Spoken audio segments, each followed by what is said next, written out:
Daripada gibain orang, mending ngomongin mainan. Halo teman-teman, assalamualaikum warahmatullahi wabarakatuh.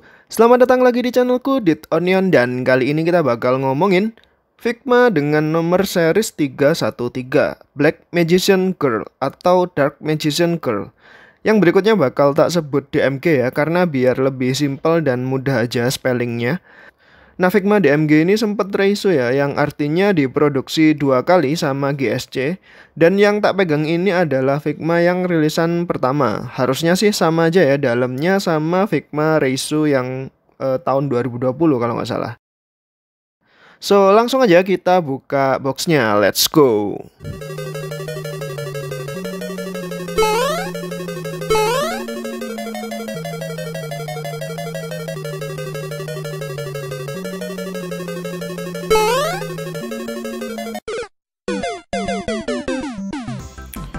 Oke, Figma ini rilis tahun 2016 di bulan Desember ya, jadi akhir tahun, dengan harga 6.500 yen atau dulu sekitar 750 ribuan. Sekarang dia reissue di tahun 2020 dengan pasaran harga 800 ribuan lebih di marketplace ya. Nah, yang ada di dalam boxnya ini ada Figma Dark Magician Girl-nya sendiri, dapat topinya, dapat 2 optional muka tambahan, buku spellcaster, stand base buat berdiri and spellcasternya, buku spellcasternya maksudku. Kemudian dapat staffnya itu ya, tongkatnya, dan dapat 2 kaki tambahan untuk pose yang lebih dynamic aja sih. Nah, di dalamnya ini kita juga dapat stand base dan manual book.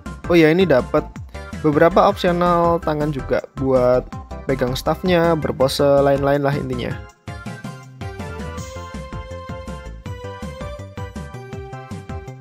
Nah, ini dia Figma DMG setelah keluar dari boxnya.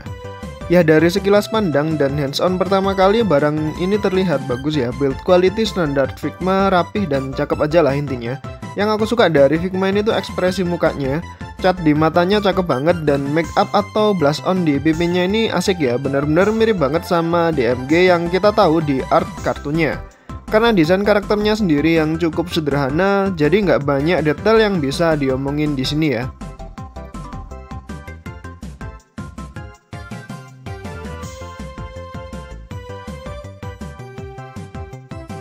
Nah, untuk topi DMG sendiri ini bisa dicopot ya teman-teman, meski agak keras juga. Dan beginilah tampilan DMG kalau misal nggak pakai topi. Dengan poni rambut yang cukup unik, tapi emang khas dari art series Yu-Gi-Oh ini ya, rambut uniknya ini ya.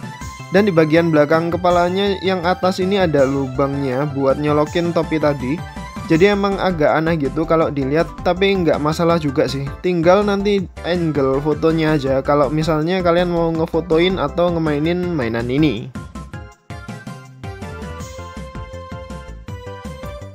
Nah, selanjutnya kita lanjut ke artikulasi. Yang pertama dari kepala ya, bisa ke kanan, ke kiri, dan agak terbatas juga artikulasinya ke bawah ke atas, karena memang kehalang sama rambut depannya dan rambut belakangnya ya. Bahkan tangannya juga ke depan ke belakang cuman gitu aja, karena emang kehalang sama armornya ke samping segitu jauh. Dan tangannya bisa diputer-puter juga, lengan bagian atasnya. Sikunya bisa lebih dari 90 derajat.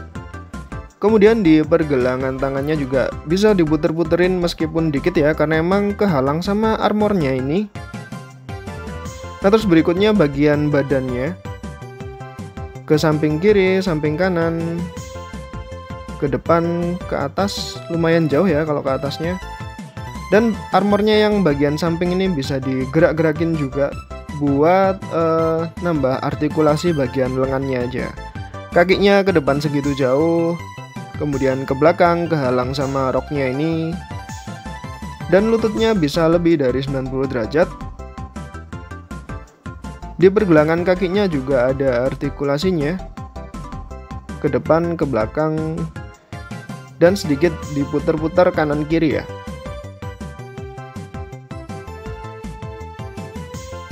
Aksesoris yang kita dapat yang pertama ada muka centil ya. Kemudian kita dapat muka yang ngelirik ke sebelah kiri, yang sebenarnya ekspresi mukanya sama aja dengan muka default. Kemudian kita dapat staff atau tongkat dari DMG-nya ini sendiri.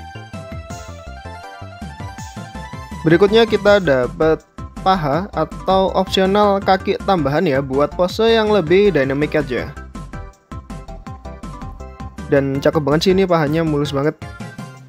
Selanjutnya kita dapat buku Spellcaster, yang sebenarnya di dalamnya ini nggak ada tulisan apa-apa ya, nggak ada tulisannya sama sekali, tapi detail dari bukunya ini sendiri udah cukup bagus dan menurutku keren aja sih.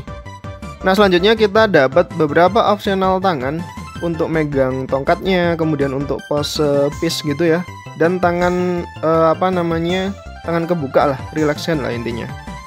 Ada tangan buat ngebalik buku yang spellcasternya tadi juga.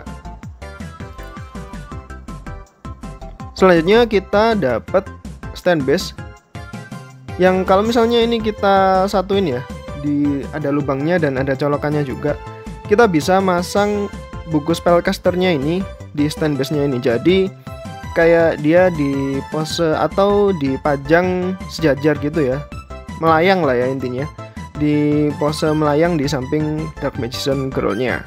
Selanjutnya kita coba ganti partnya ya, ganti part mukanya dulu. Yang pertama kita copot dulu topinya, kita copot rambut bagian depan, kemudian kita ganti sama muka yang centil ya. Nah, langsung kita pasang lagi rambutnya, kurang lebih seperti ini ya tampilannya, dan kita pasang topinya juga. Nah, kayak gini ya mukanya, yang menurutku cakep banget. Selanjutnya kita coba pasang staffnya ini ya.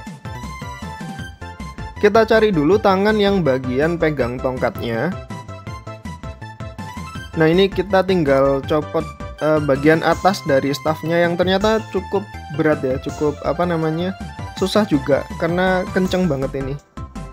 Nah, langsung kita pasangin staffnya yang bagian atas dan kita satukan di body Figma DMG-nya. Nah, kayak gini ya, ketika dia pegang tongkat atau staff ala spellcaster gitulah intinya. Agak blur juga di kameranya. Nah, selanjutnya kita coba ganti tangan yang lain ya.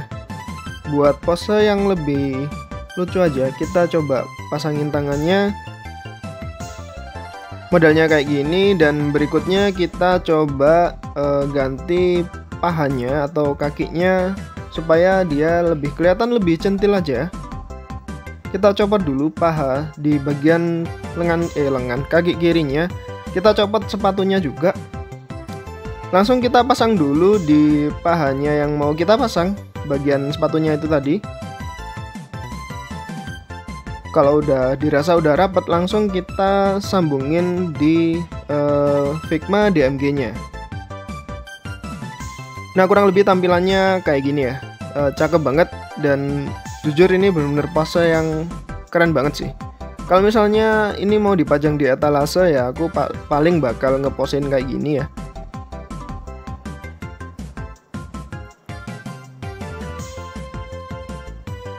Yang terakhir, perbandingan tinggi dengan Nendoroid dan Nendoroid Doll.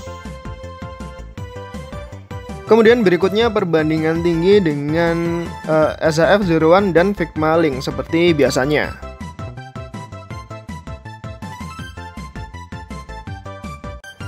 Nah, itu dia teman-teman Figma Dark Magician Girl yang udah kita gibahin di video kali ini. Dari segi kualitas standar Figma, menurutku ya oke-oke aja ya mainan ini. Sculpt, paint, molding semuanya aman, gak ada masalah. Dan memang Figma ini kan rilis tahun 2016 akhir ya, zaman dimana garapannya Figma itu masih jarang banget ada isu QC menurutku. Kalau udah masuk tahun 2018 ke atas itu emang kadang udah bikin gak heran kalau misalnya ada defect produk dari Figma. Yang aku suka dari Figma ini tuh painting ekspresi mukanya ya, cakep banget. Also aksesorisnya juga asik, terutama dua opsional paha yang ngebuat dia bisa lebih dynamic pose aja. Tapi yang nggak aku suka sebenarnya ada di desain rambutnya ini ya, bener-bener ganggu banget buat dimainin. Kalau kalian para player TCG terutama Yu-Gi-Oh, aku sarankan buat beli mainan ini ya, karena emang bagus banget. Atau kalau sekarang cari mainan ini agak susah, bisa kalian beli pop-up parade keluaran GSC ya. Kan baru masih PO itu kalau nggak salah, Yugi, Kaiba, sama DMG-nya. Dan aku yakin pop-up parade lebih worth it daripada kalian beli Figma-nya. Nah, di akhir video ini aku mau ucapin terima kasih banyak buat teman-teman yang udah dukung di channel ini ya. Mulai dari nontonin videonya, sekedar komen aja, atau malah like dan subscribe. Sekali lagi aku ucapkan terima kasih. Segala sesuatu yang kurang di video ini bakal tak tambah di deskripsi. Kurang lebih aku minta maaf. Wassalamualaikum warahmatullahi wabarakatuh. Sampai jumpa di video berikutnya. Bye-bye.